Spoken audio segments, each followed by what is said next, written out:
one quick tip on going beyond diversity to create an inclusive environment. The first thing we need to do is create an atmosphere where it's safe and comfortable for everyone to be who they are. But first thing we have to do to make that happen is to deal with this concept of PC.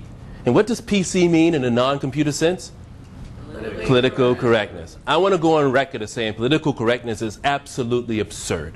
If you talk to another person, you will say something that offends them. At some point, if you talk to another person, you will say or do something they don't like. The key is to make it safe for them to tell you that. Let me give you a couple of ways to do that. One is to just be personally conscious as opposed to politically correct as a new definition of PC.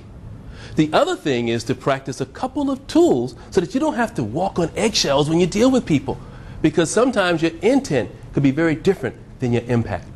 So one of those tools is to use a four-letter word. People tend to like that. It's ouch.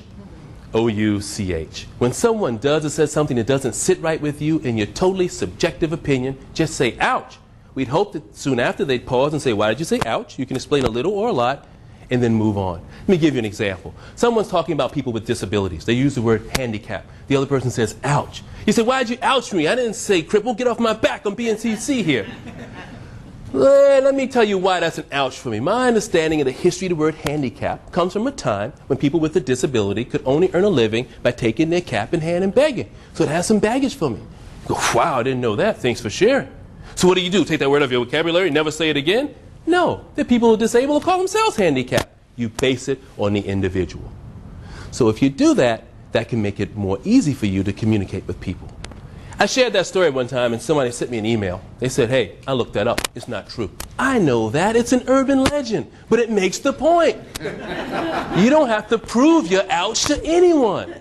If you, for whatever your reason, don't like it, that's valuable feedback for that other person if they want to interact with you more effectively. A colleague of mine would say, good boy. Whoa, I can go into a long diatribe about the history of the word boy. Instead, I just say, ouch.